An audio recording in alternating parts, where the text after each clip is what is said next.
Assalamualaikum dan salam sejahtera, bersama saya Nur Alwani Zafira Khairul dalam 15 minit MMTV edisi 28 Februari 2024. Kita mulakan dengan berita utama. Mahkamah Rayuan Putrajaya hari ini membuka semula kes Presiden Parti Pribumi Bersatu Malaysia Tan Sri Muhyiddin Yassin yang menghadapi 4 pertuduhan menggunakan kedudukannya untuk suapan berjumlah RM232.5 juta. Panel 3 hakim diketuai Datuk Hadroyah Sheikh Ismail yang bersidang bersama-sama Datuk Azmi Arifin dan Datuk S.N. Komati Supiah memutuskan demikian selepas membenarkan rayuan pendakwa raya agar kes itu dikembalikan ke Mahkamah Seksyen untuk tindakan lanjut. Sehubungan itu, panel berkenaan mengetepikan keputusan Mahkamah Tinggi yang melepas dan membebaskan bekas Perdana Menteri itu daripada keempat-empat pertuduhan. Mengikut pertuduhan pertama hingga keempat, Muhyiddin didakwa sebagai Perdana Menteri dan Presiden Bersatu telah menggunakan kedudukannya untuk suapan masing-masing RM200 juta, RM1 juta dan RM19.5 juta dan RM12 juta kesemuanya berjumlah RM232.5 juta yang diterima daripada 3 buah syarikat dan seorang individu bagi bersatu. Kesemua kesalahan itu didakwa dilakukan di Pejabat Perdana Menteri, Blok Utama Bangunan Perdana Putra Pusat Pentadbiran Kerajaan Persekutuan Putrajaya antara 1 Mac 2020 dan 20 Ogos 2021. Kerajaan tidak mengambil tindakan perundangan bagi mendapatkan semula hak ke atas batu putih yang menjadi pertikaian dengan Singapura. Menteri di Jabatan Perdana Menteri Undang-Undang dan Reformasi Institusi, Datuk Seri Azalina Othman Said bagaimanapun berkata, kerajaan sedang berunding dengan kerajaan Singapura mengenai beberapa perkara. Katanya langkah itu diambil selepas Perdana Menteri Datuk Seri Anwar Ibrahim mengarahkan rundingan antara kedua-dua kerajaan dipercepat. Beliau berkata demikian bagi menjawab soalan Ahli Parlimen Larut Datuk Seri Hamzah Zainuddin yang meminta kerajaan menjelaskan bentuk tindakan perundangan selain Suruhanjaya Siasatan Diraja yang sedang dan bakal diambil bagi mendapatkan semula hak ke atas Pulau Batu Putih. Kementerian Kesihatan menyasarkan untuk meningkatkan lantikan tetap graduan perubatan dalam sektor kesihatan awam negara kepada 6,000 pengambilan dalam tempoh 2024 hingga 2025. Menterinya Datuk Seri Dr. Zulkifli Ahmad berkata, dalam tempoh 2019 hingga 2023, KKM telah meningkatkan pelantikan tetap kepada seramai 9,822 orang. Selain itu, kerajaan turut menetapkan gaji permulaan bagi pegawai-pegawai perubatan kontrak grade UD 41 yang melalui housemanship sebanyak RM5,197, iaitu jauh lebih tinggi berbanding skim-skim perkhidmatan awam lain termasuk pegawai takbir dan diplomatik. Mengulas lanjut, Dr. Zulkifli berkata, sebagai usaha memastikan pegawai-pegawai perubatan terus kekal berkhidmat dalam sektor kesihatan awam, allowance insentif kritikal turut diberikan sebanyak RM750 sebulan, pemendahan RM80 sejam, manakala bagi pakar sebanyak RM200 sejam. Beliau yang berkata demikian pada sesi pertanyaan-pertanyaan lisan di Dewan Rakyat hari ini turut menambah bahawa pegawai-pegawai perubatan berkenaan menerima allowance kesusahan mengikut lokasi bertugas antara RM500 hingga RM1,500. Ahli Parlimen Tasik Gelugor Datuk Wan Saiful Wan Jan hari ini mendedahkan kepada Dewan Rakyat bahawa beliau dihubungi oleh beberapa individu yang mengugutnya untuk menyatakan sokongan kepada Perdana Menteri Datuk Seri Anwar Ibrahim. Ahli Parlimen daripada Perikatan Nasional itu mendakwa selepas berkali-kali dihubungi, beliau akhirnya mengadakan pertemuan yang bermula pada 17 Januari lalu di sebuah hotel di Bukit Bintang. Tambahnya, dalam beberapa siri pertemuan tersebut, individu berkenaan menawarkan habuan sebagai balasan sokongan kepada Perdana Menteri Antaranya peruntukan parlimen sebanyak 1.7 juta ringgit. Selain itu, Wan Saiful mendakwa individu berkenaan turut menawarkan untuk membatalkan pertuduhan yang dihadapinya di mahkamah sambil menambah ia menjejaskan kestabilan dan tata kelola yang diperjuangkan oleh kerajaan ketika ini. Beliau menambah terpaksa melayan perjumpaan tersebut kerana mendakwa bimbang keselamatan diri, isteri dan anak-anak memandangkan mereka memiliki kuasa.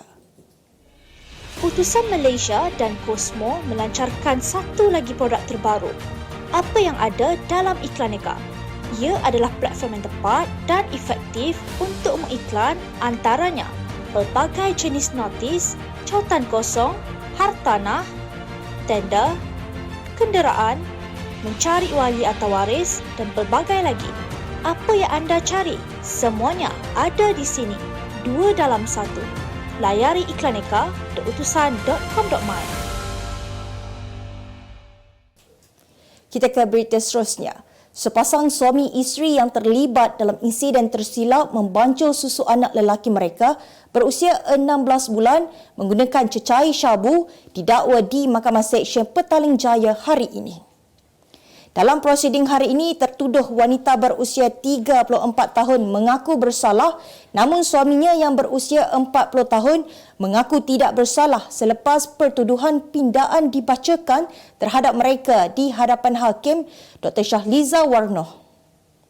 Pasangan itu didapati melakukan penganiayaan terhadap anak lelaki mereka dengan memberi minum air susu bercampur dengan air yang mengandungi dadah berbahaya jenis metafetamin. Semasa prosiding, Timbalan Pendakwa Raya Ahmad Zuhaini Muhammad Ami mencadangkan ikat jamin RM15,000 bagi setiap tertuduh beserta syarat tambahan iaitu melaporkan diri di Balai Polis setiap bulan atau perkara lain yang difikirkan wajar oleh mahkamah. Tertuduh wanita yang tidak diwakili peguam merayu jumlah ikat jamin itu dikurangkan kerana dia tidak bekerja. Malah anak-anaknya masih memerlukan di rumah. Sementara itu, suami wanita tersebut merupakan peniaga air balang merayu perlu menanggung anak-anak yang masih bersekolah, termasuk menjaga ibu bapanya. Hakim Shahliza membenarkan setiap tertuduh diikat jamin sebanyak RM5,000 dengan seorang penjamin dan menetapkan 13 Mac ini untuk fakta dan hukuman bagi tertuduh wanita dan tarikh sama sebutan semula kes. Dihujani pelbagai kecaman, pelakon Shahnaz Ahmad memohon orang ramai tidak mencetus dan menyebarkan sebarang spekulasi tidak benar mengenai dirinya tidak lagi mengikuti akaun Instagram Emilia Christie. Tampil bersuara selepas isu tersebut tular, Shahnaz atau nama sebenarnya Shahnaz Ahmad Basir Ahmad, 39 tahun memberitahu ramai salah faham dengan kenyataannya tempoh hari sehingga mula membuat kesimpulan sendiri mengenai hubungannya dengan Emilia. Pelakon polis Evo 3 itu juga memberitahu mencanang kisah peribadi dalam media sosial bukanlah caranya. Bagaimanapun, dia meminta orang ramai terus menitipkan doa yang baik buat dirinya dan Emilia. Kemarin, Shahnaz memilih tidak memberi sebarang komen berkaitan hal peribadi susulan dia dan Emilia saling unfollow akaun Instagram masing-masing. Jelasnya, dia tidak pernah mengiyakan hubungan dengan Emilia kepada umum dan menjelaskan fokusnya ketika ini adalah mencari wang serta membesarkan anaknya, Jebat Jedin. Kita ke berita luar negara. Sebuah rakaman video yang memaparkan sesi lawatan yang diuruskan oleh ejen hartanah di apartmen paling kecil di New York mencetuskan kemarahan warganet di media sosial.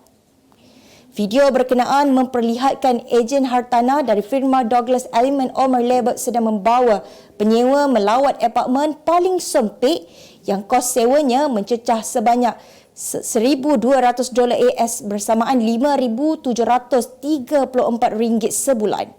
Menerusi klip video yang dikongsikan Labor di laman Instagramnya, memperlihatkan apartmen kecil itu langsung tiada mempunyai bilik air mahupun dapur. Video itu juga menunjukkan Labor dilihat berdiri di luar bangunan kediaman yang terletak di Midtown Manhattan sambil mendakwa apartmen terkecil boleh ditemukan di bangunan itu. Namun video berkenaan menerima pelbagai reaksi daripada warganet, termasuk ada yang mempertikaikan keluasan yang dimiliki apartmen itu. Satu rakaman video memaparkan lembaga putih berambut panjang yang dipercayai Pontianak sedang duduk di kerusi di sebuah klinik kemarin.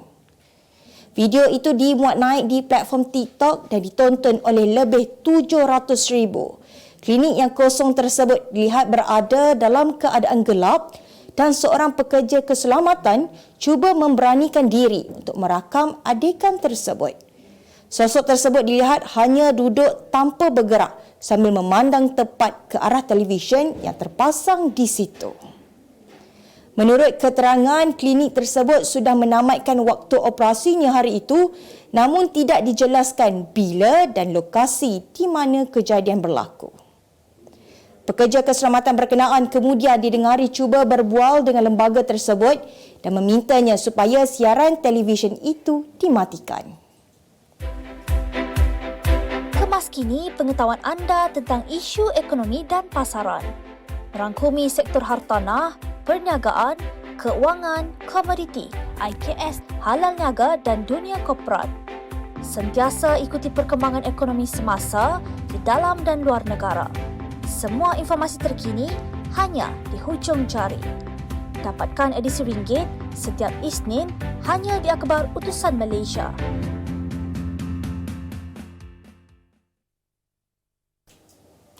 Segmen Halal Niaga minggu ini membawakan resepi shawarma yang mewakili kesemua wilayah Arab ke Malaysia.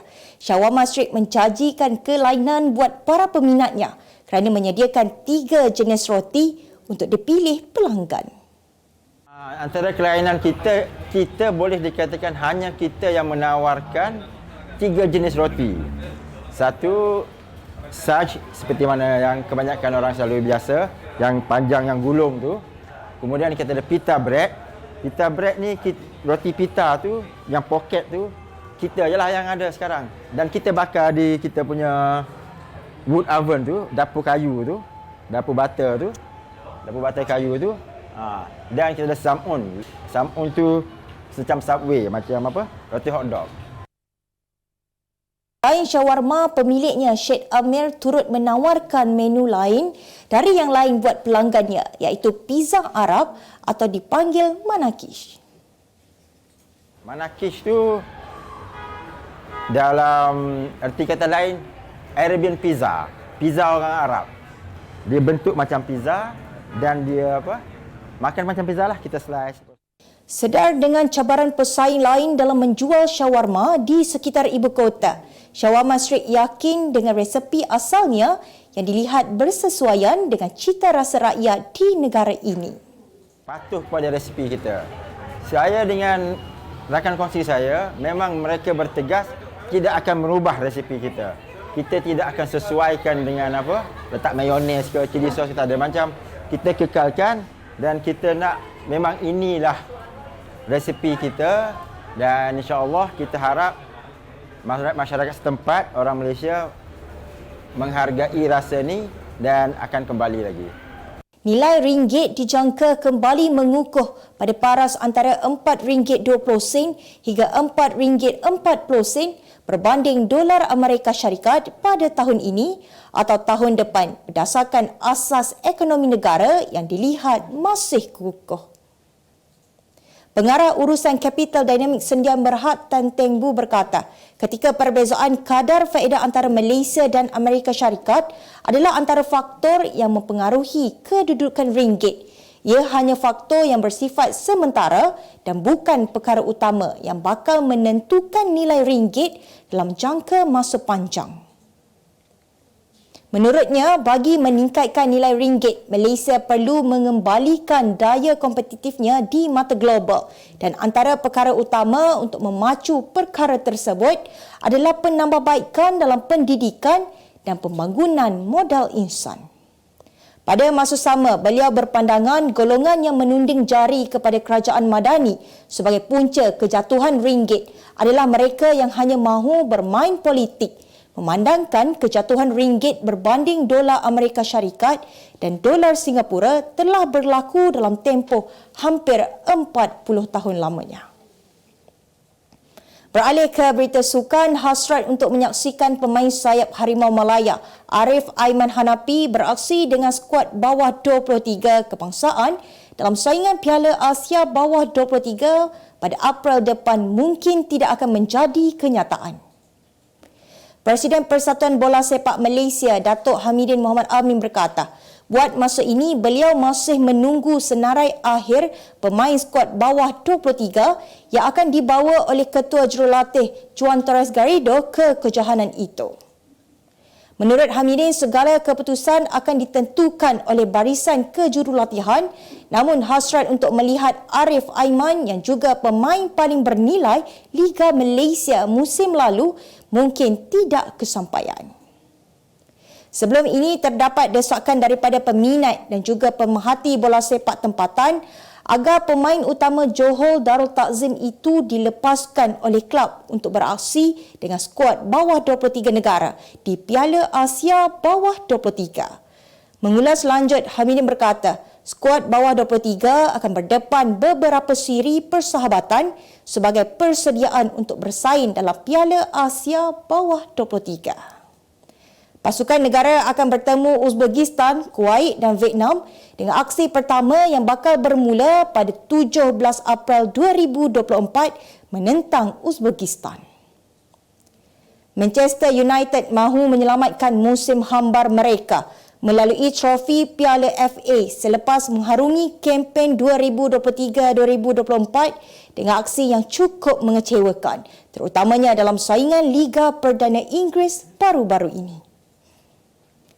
Penjaga gol legenda United Gary Bailey mengesa pemain The Red Devils supaya menjadikan Piala FA sebagai keutamaan mereka buat ketika ini, memandangkan ia merupakan satu-satunya sasaran realistik mereka bagi musim ini. Bagaimanapun, skuad kendalian Erik ten Hag itu perlu melepasi halangan Nottingham Forest terlebih dahulu menjelang pertemuan kedua-dua pasukan pada pusingan kelima di City Ground awal pagi esok. Untuk rekod, United dianggap sebagai pasukan paling berjaya dalam saingan Piala FA selepas memenangi trofi tersebut sebanyak 12 kali dan kali terakhir adalah pada tahun 2016. Sebagai penutup 15 minit MMTV hari ini, saksikan laporan cuaca esok, Khamis 29 Februari 2024. Jangan lupa dapatkan akhbar utusan Malaysia dan Kosmo untuk berita-berita terkini dan menyeluruh. Sekian sahaja daripada saya, Nur Alwani Zafira Khairul. Assalamualaikum dan jumpa lagi.